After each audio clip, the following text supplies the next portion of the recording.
आप चुप हो जाइए। क्या चाहिए आपको? बस भी कीजिए। और ये क्या रूप है? अपने वास्तविक रूप में आइए। ये क्या गुरुदेव, महादेव ने रुद्र रूप के स्थान पर ये बाल रूप क्यों ले लिया? मेरे आराध्य महादेव का प्रत्येक निर्णय और पग केवल जगत कल्याण के हेतु से जुड़ा होता है। आज भी इस रूप से समस्त संसार को कोई ना कोई सीख ही दे रहे होंगे।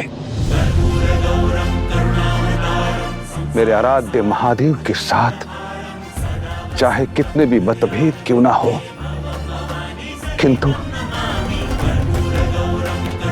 महादेव का ये बाल रूप देखकर उनके समक्ष ही झुकाने का मन करता है।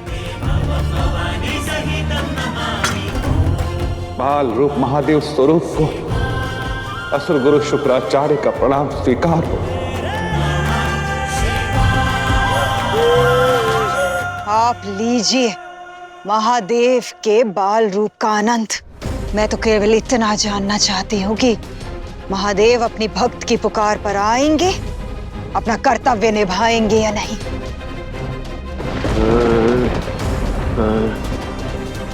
महादेव, हर हर महादेव। नारायण, ये कैसी लीला है? कैसा स्वरूप है? ये सब मेरी समझ से तो परे है। तनिक आप ही समझा दीजिए। देवी, महादेव का ये स्वरूप मैंने पहले भी देखा है। देवी सती के बालपन में वो उनसे इसी रूप में मिलने गए थे।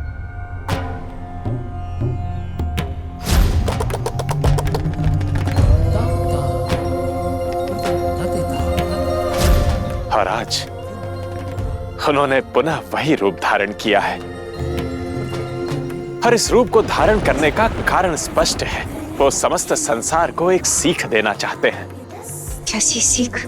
यही कि पति पत्नी के संबंध में जब एक अत्यंत क्रोधित हो, जैसे आप थे, तो दूसरे को सुलभ बालक की भांति हो जाना चाहिए। क्योंकि बालक का भोलापन क्रोध को ममता में बदल देता है, जैसे आपका बदल गया। ममता वो अवस्था है जहां विचार और विवेक स्थिर हो जाते हैं, मन और मस्तिष्क उचित निर्णय ले पाते हैं। अब आप ही बताइए देवी, संसार की हर पुकार का सम्मान करने वाले महादेव जब अपने ही भक्त गजासुर की पुकार सुनकर भी नहीं जाएंगे, तो क्या वो उचित होगा? परंतु नारायण, वो षड्यंत्र से वो भयभीत होते हैं जो मोह माया से बंधे हो।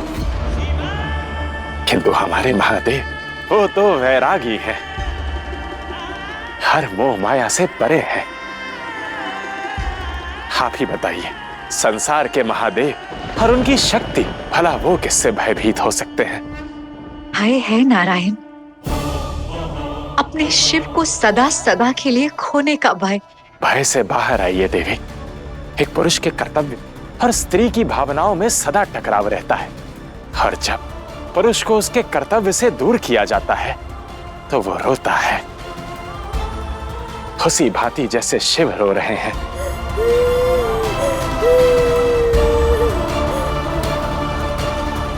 और ऐसे में पत्नी का धर्म है कि वो अपने भावनाओं को नियंत्रित कर और अपने पति को अपना कर्तव्य निभाने दे।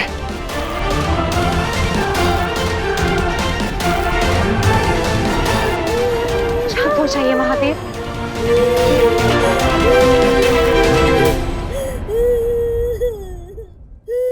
जाइए, निभा लीजिए अपना कर्तव्य। हम सब अपनी भावनाएं समेटने के लिए सज्ज हैं।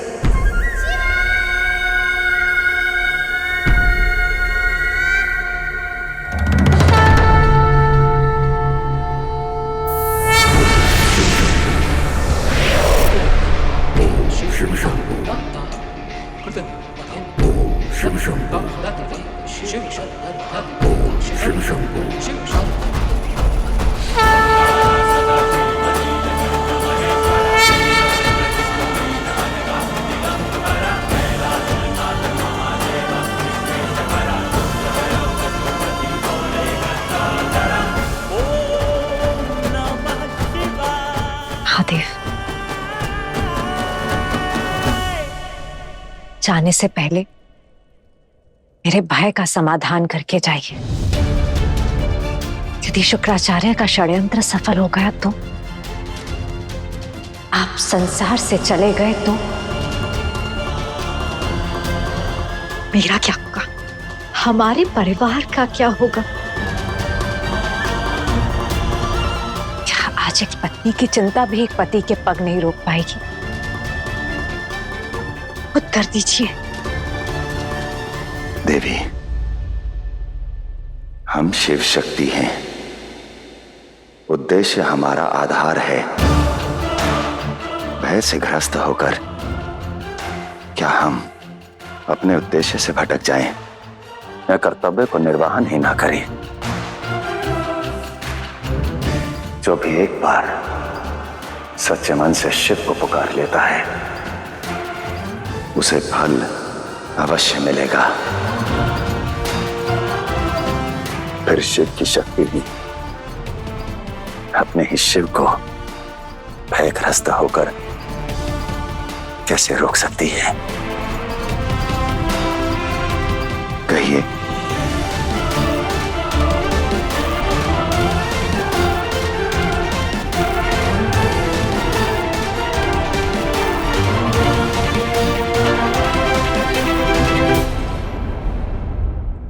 हर हर महादेव।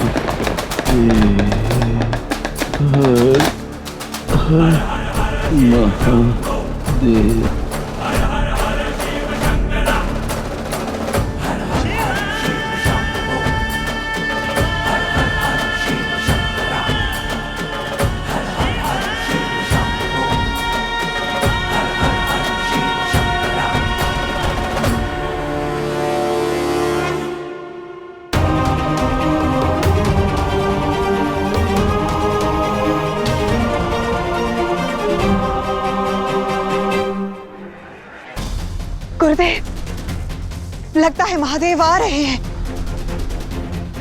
अद्भुत! एक बार जो महादेव आ गए तो फिर लौट के नहीं जाएंगे।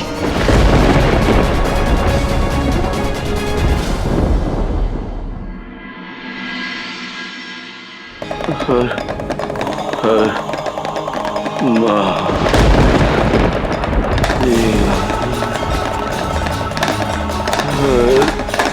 हर महादेव। हर हर महादेव। हर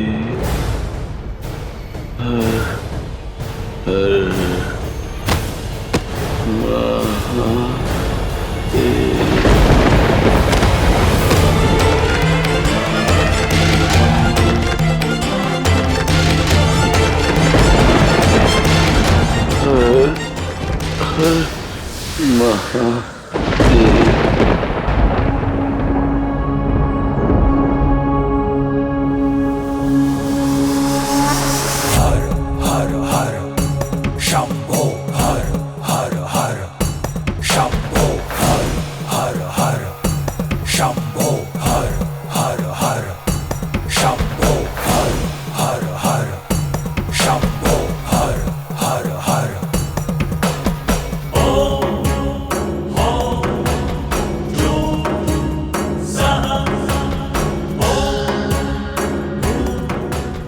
महादेव।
क्या वर चाहते हो?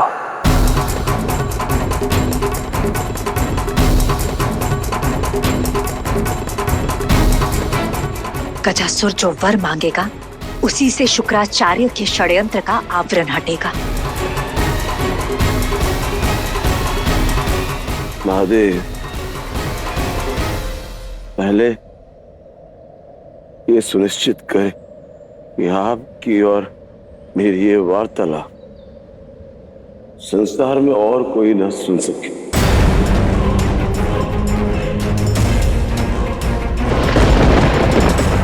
आज जो बात होगी वह शिव भक्त और उसके शिव के बीच होगी। उसको कोई नहीं सुनेगा, न कोई देखेगा। सुनिश्चित कीजिए महादेव।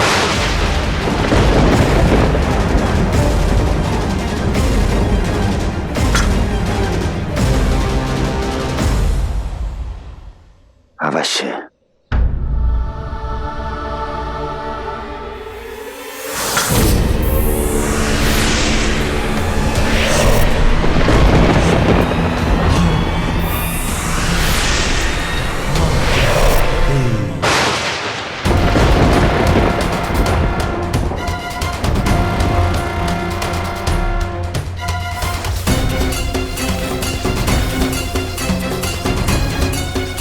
लो गजासुर,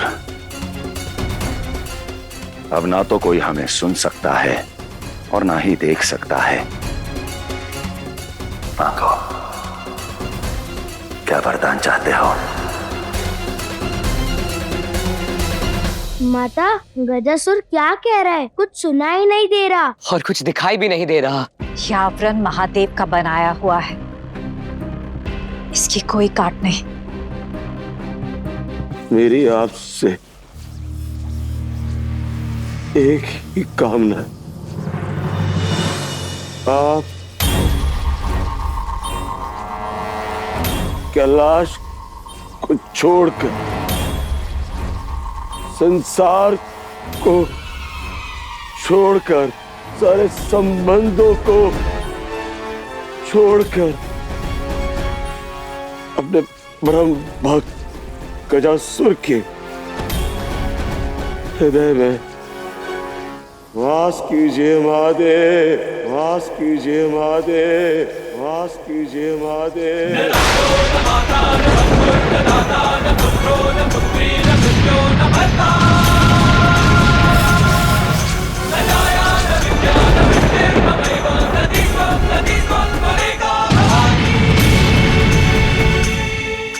बस महादेव, मुझे यही वर चाहिए।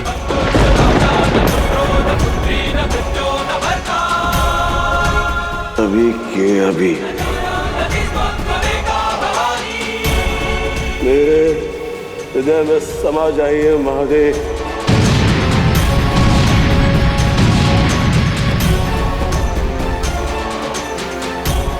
मेरे प्रिय और परम भक्त होकर ऐसी अनुचित मांग तुम कर भी कैसे सकते हो? तुम जानते हो कि शिव इस सृष्टि के आधार हैं। कण कण में व्याप्त हूं मैं, आदि से अनंत हूं मैं। तो हर कण से निकलकर मैं केवल तुम्हारे ही मन में कैसे समा सकता हूं? ये सब आप जाने महादेव, मुझे तो केवल यही वर चाहिए बस। यदि मेरी भक्ति में अनेक भी शक्ति है, यदि मेरी श्रद्धा में अनेक भी सच्चाई है, तो आप इसी क्षण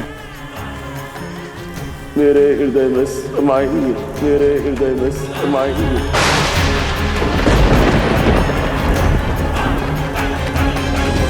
समझने का प्रयास करो। ये इस संपूर्ण संसार के साथ, इस संसार के हर जीव के साथ अन्याय होगा। नहीं महादेव, नहीं नहीं, इस समय मुझे उचित अनुचित, न्याय अन्याय तो कोई बात नहीं है, कोई समझ नहीं है महादेव।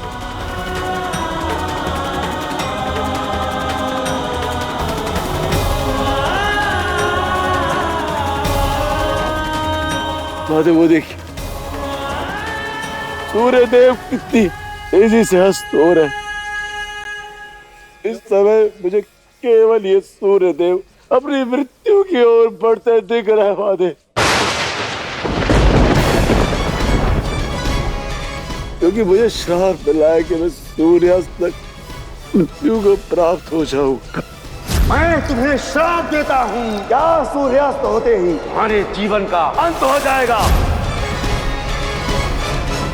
यदि साक्षात महाकाल मेरे हृदय में रहेंगे तो काल भी मेरा कुछ नहीं कर पाएगा महादेव।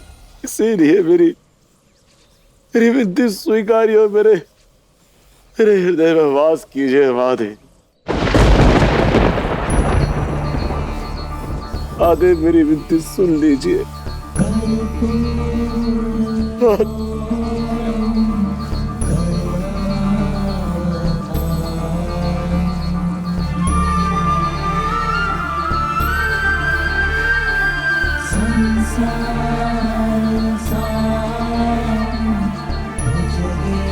गजासुर,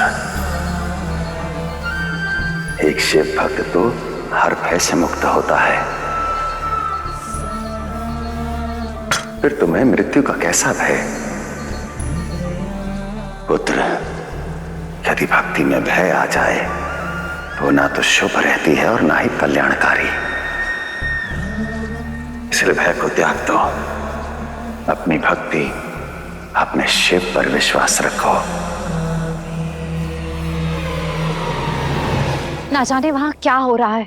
गजासुर महादेव से क्या वर मांग रहा है, कुछ समझ नहीं आ रहा। मेरा मन बहुत विचलित हो रहा है नारायण। जब तक महादेव द्वारा बनाया हुआ आवरण लुप्त नहीं हो जाता, तब तक कुछ नहीं कह सकते कि महादेव और गजासुर के बीच क्या घटित हो रहा है। देवी,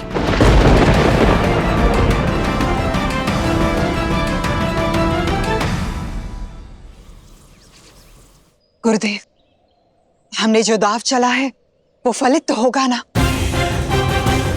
महादेव गजासुर की इच्छा पूरी करेंगे या नहीं? चिंता करने की आवश्यकता नहीं असुर माता दीदी। इस बार हमारी योजना सफल होगी और हमारे उद्देश्य भी।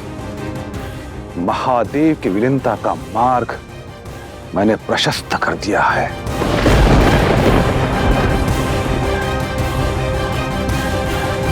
शांत चित्त और स्पष्ट मन से सोचो कि जो तुम्हारी मांग है उसका क्या प्रभाव हो सकता है। उस अभाव का भान करो।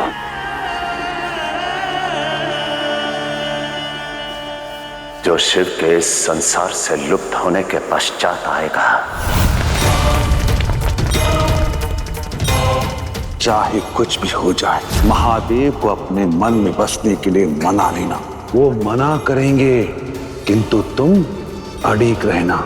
यदि तुम डटे रहो तो अपने प्राण अवश्य बचा लोगे, अन्यथा सूर्यास्त के साथ इतिहास बन जाएगा।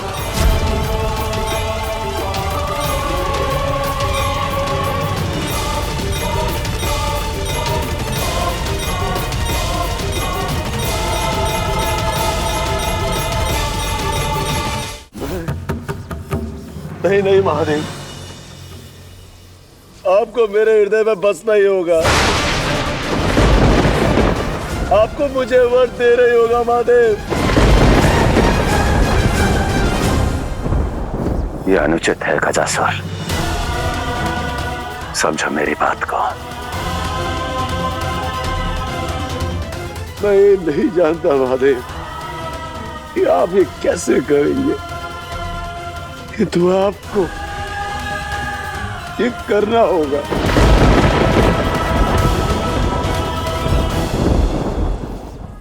मैं अपना हृदय चीर रहा हूं। सूर्यास्त होने का माधव,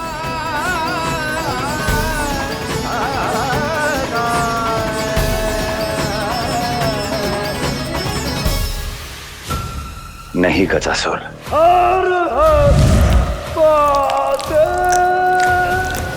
गजासुर!